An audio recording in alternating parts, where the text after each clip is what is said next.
Como exemplo, eu não posso trabalhar em uma pasta com 50% de caliza, porque minha experiência já me disse que se eu trabalho com esta quantidade de caliza, não terei uma baldosa depois, terei polvo depois da cocção.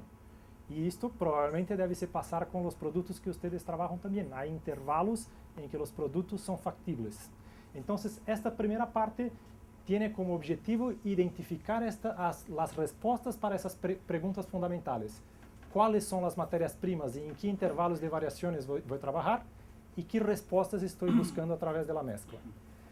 E depois, acá, em el final, vamos falar a respeito de técnicas de formulação de pastas que, como Anselmo adelantou, não necessariamente todas as formulações de pasta que hacemos utilizamos o desenho estatístico de experimentos. Nós trabalhamos em Brasil, em alguns casos, algumas empresas nos chamam, necessitamos desenvolver uma pasta de monoporosa, que é o produto para parede, para muro, e nos enviam as matérias-primas. E a primeira análise que hacemos é qual é a técnica que vamos fazer. Em alguns casos, trata-se de um trabalho tão sencillo que utilizamos, sim, o tradicional tentativa e erro, em que você tem uma fórmula, faz um pequeno ajuste e prova, e se tem bons resultados, está lista. Se não, trata de novo de melhorá-la em uma segunda prova, terceira prova, está lista. Esta é uma possibilidade. Há outros casos em que a aditividade, que Laura perguntava, também é muito útil, porque alguns comportamentos são lineares.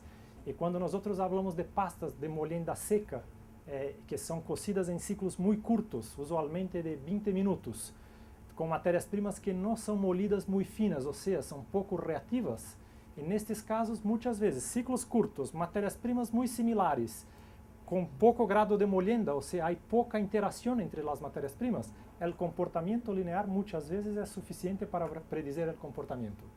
Em outros casos, isto não é. E nestas situações, o desenho de experimentos é uma alternativa interessante. O importante de que habla Fábio agora é que não quer dizer que o DOE não vai dar uma resposta. É de que o DOE é uma ferramenta muito poderosa e complexa para o tipo de problema que tem. Então, não é necessário. E esta sensibilidade para saber em que casos realmente tem que aplicar um DOE ou em que casos de uma maneira muito mais rápida, sencilla e barata se pode obter o resultado que quer, é algo que você tem que desenvolver com a vivência das técnicas. Mas o DOE não é necessariamente a melhor solução para todos os casos. Aunque sempre produza uma resposta. Pode ser complicado demais desnecessariamente.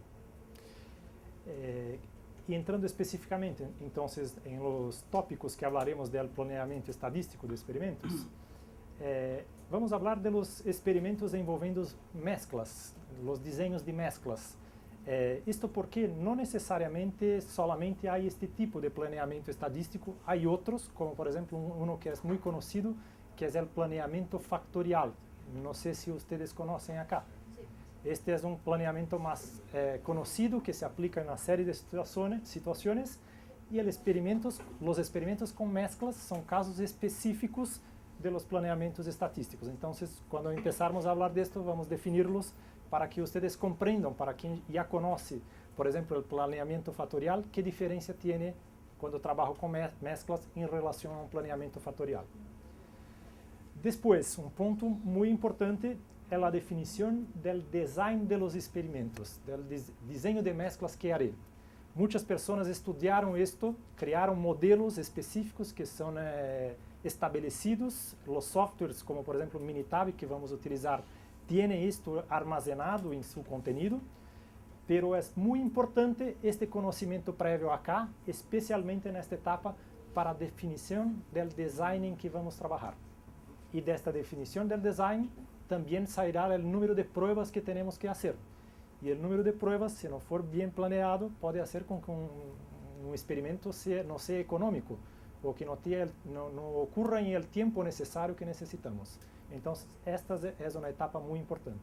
Ou, por outro lado, que não te dê o número a segurança do resultado obtenido.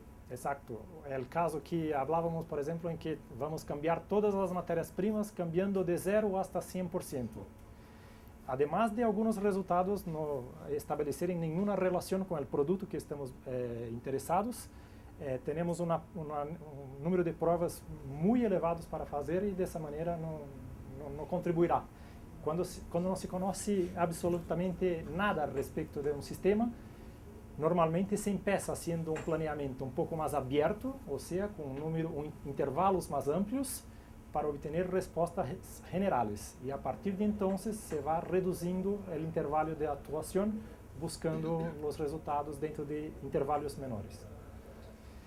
A outra etapa fundamental, basicamente, para mim, estes são os dois pontos mais importantes do planeamento estadístico. Depois que o design está desenvolvido e que os experimentos foram realizados, vamos para fazer análises estatísticas dos resultados, porque até então temos provas com resultados. E o coração disto tudo é buscar modelos matemáticos que sejam capazes de interpretar os resultados e, o mais importante, predizer a partir de então os resultados de mesclas que não provamos.